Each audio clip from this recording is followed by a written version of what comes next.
Hello, my name is Russell Myers. Welcome to Issues Unite.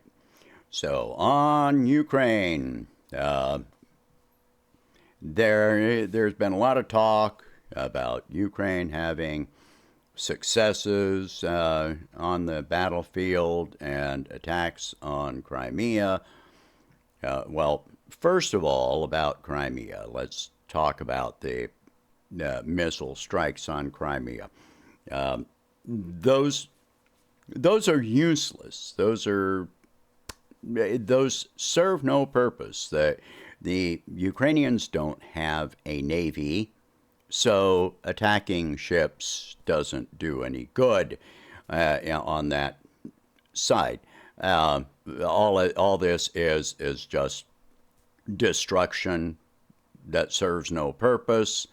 It's for PR, Ukrainian PR purposes, and probably to show the West that that they can accomplish something.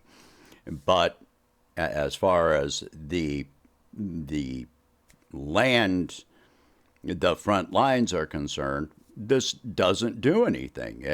Absolutely nothing. I've stated before, if anything, if I were a Ukrainian soldier and I saw these missiles being used against ships and, targets in Russia and Crimea, when those missiles could be used to change the course of the events on the front line, while I'm watching my fellow soldiers get blown to pieces and feeling like I'm probably next, I wouldn't be too happy with my government, with my military for doing this. Anyway, and it does no good if, there's still this talk about, hitting this submarine. Okay, Russia's got 58 submarines. Ukraine has none. So as far as hitting an amphibious vehicle, which both of these, I suspect, were Soviet relics that were in dry dock for repairs. Okay, you hit an amphibious ship. The amphibious ship wasn't being used as an amphibious ship. It was being used as a supply vessel. And so there you go. It does nothing. It changes nothing except to further anger the Russian people and to get them more unified in their support of this conflict, where in the beginning there was a lot of protest against it. That has virtually disappeared, not because the Russian government is, punishing anyone, but because people have been convinced this needs to be done. Anyway, so the rains are coming. This coming week, the rains are coming to Ukraine. Now, just as the rains are coming, the Russians have knocked out virtually all of the bridges in the northern regions that can be used by the Ukrainian military. Now, first of all, this takes away any routes for supplies, or to move more troops up to those regions, or a route for retreat. The only way that they can retreat is by going very far southward and then going west. But Russia is hitting more and more bridges. They started at the north, but they're moving further and further south. So as the rains come, the ability for the Ukrainians to be able to deploy and use pontoon bridges is going to be difficult, next to impossible, because as water levels rise and become, more gain velocity, those pontoon bridges are going to be very difficult to manage. There were cases last year where pontoon bridges just washed away. So that's something else. The money for Ukraine is drying up. The U.S. Congress just passed an interim funding bill to keep the government from shutting down, and what was completely absent from that was any further funding for Ukraine, even though President Biden wanted another $24 billion of your tax money, creating further debt for the U.S. government when we're at over $33 trillion in debt. The interest on the U.S. national debt now costs us over $1 trillion a year. So we're creating debt to pay on past debt. That's what we're doing. And this is completely unsustainable. But for Ukraine, that means no more money. They can't pay the U.S. arms manufacturers to build more weapons to send there, et cetera, et cetera. But it's not just the United States. Poland has said that they are, on one day, the defense minister said that they were not going to provide any further weapons to Ukraine, but then the following day, the Polish president said that they are not going to provide any new weapons systems to Ukraine. They are trying to modernize their own military, so they're basically going to give old, largely unserviceable relics to Ukraine. And that's basically what he said. Almost, I'm paraphrasing, but it was pretty unmistakable the way that he worded it. I don't remember his exact words, but that it was very clear what he meant. So, the Slovakia, they just elected a new prime minister that does not want to provide any further funding or arms to Ukraine. So, country after country, they are just tired of this, and the growing sentiment, growing consensus is that Ukraine needs to negotiate a peace deal with Russia. They need to sit down at the table and start talking. Take this with a grain of salt, but there are many reports coming out that Ukrainian soldiers surrendering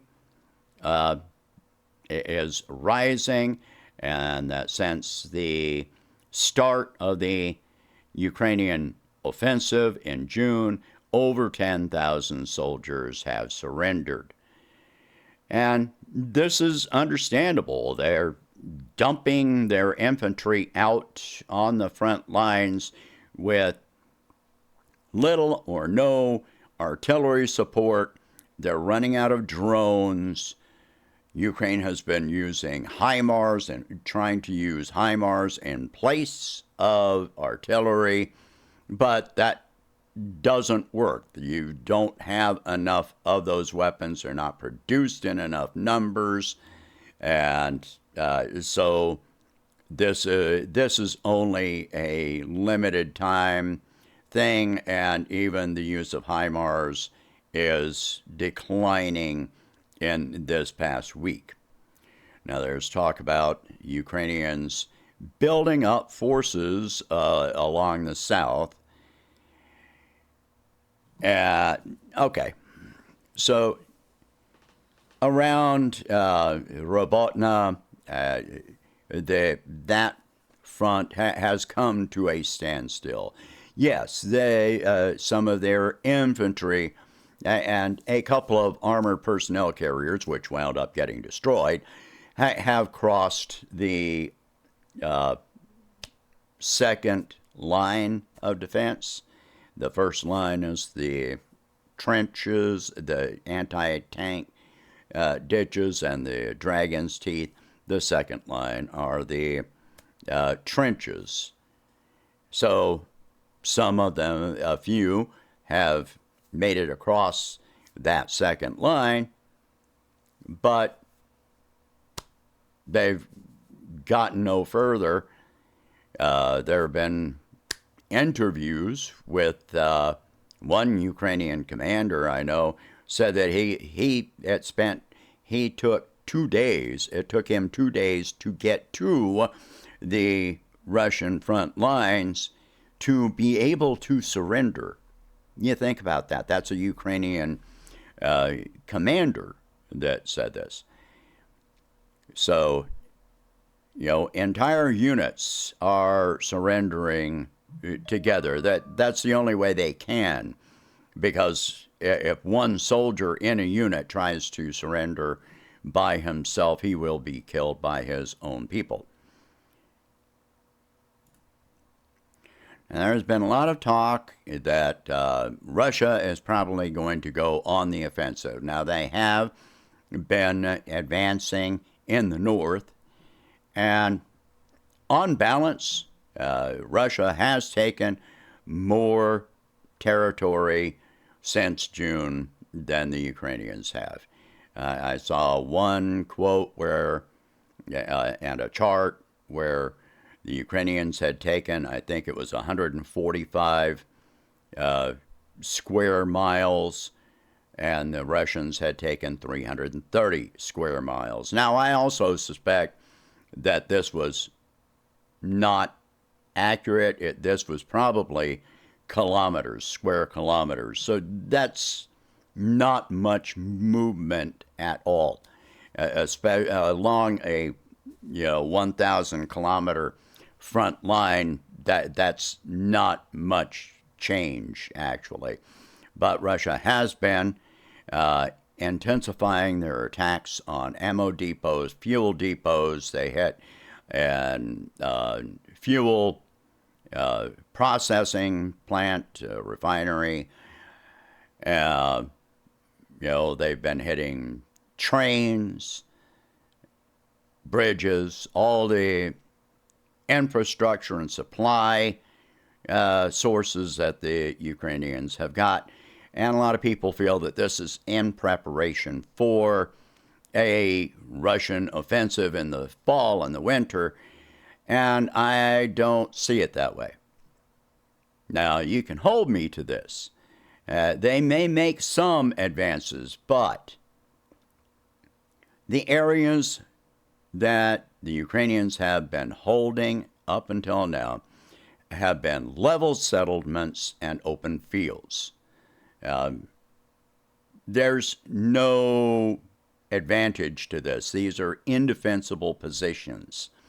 I don't see the Russians advancing there. What I see the Russians probably doing is just paralyzing the Ukrainian forces where they are, where they will remain over the fall, through the mud season, through the winter, and where there was possibility of supplies in certain areas.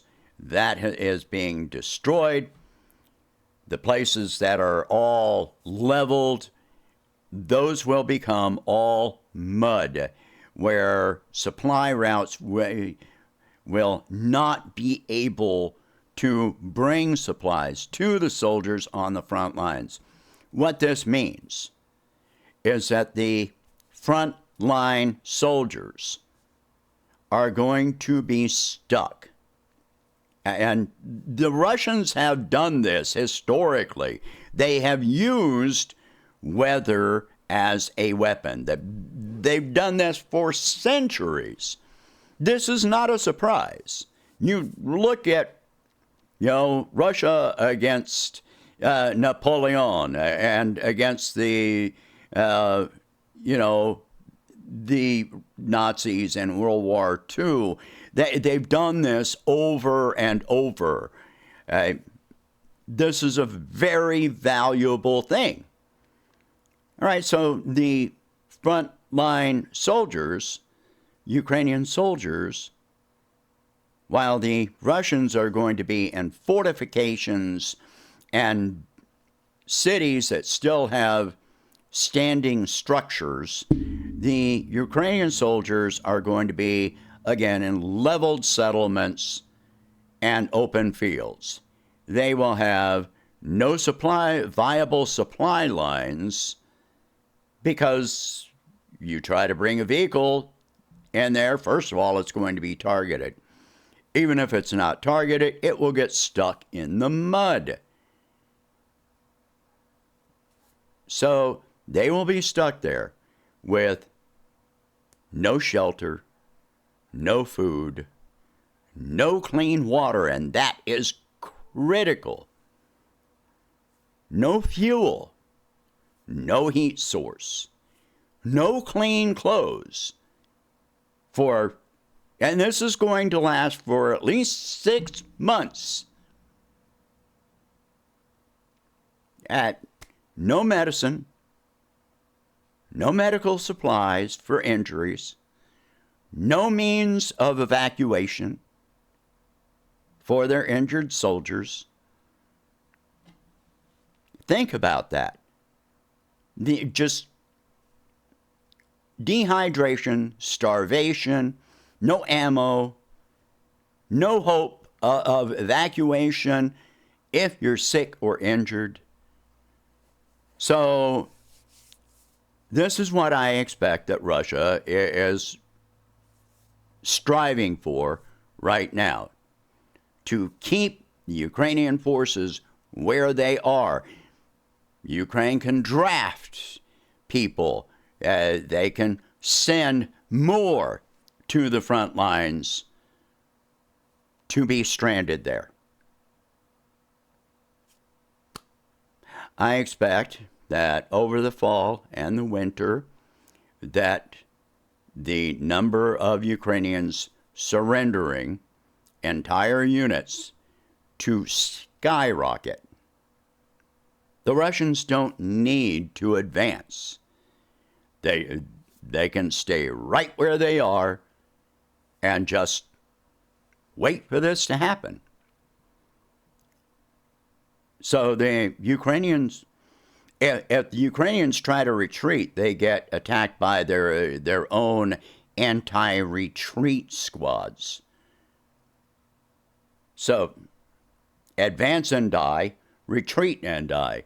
Their only option to survive is going to be to surrender, where they will be fed, where they will be given clean water, clean clothes, heat, shelter, etc.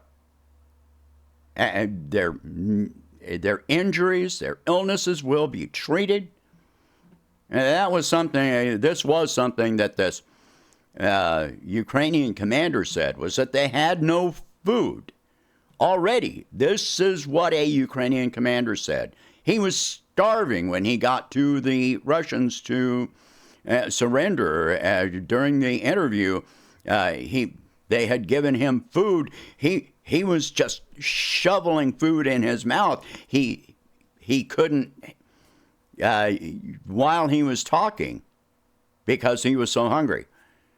And you could see that he was not emaciated, but had probably lost weight.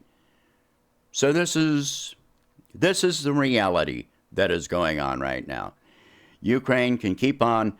They say that Ukraine is building up forces along the south. Well, the only way that they're capable of building up these forces is by pulling them from other front lines further to the north, which is enabling Russia further to advance up in the north. But how valuable is what is the worth of advancing right now? Instead, they can just sit there and wait for, they can keep, they keep up the artillery duels, and Russia has an absolute superiority with artillery, and now they have gained a superiority in drone usage.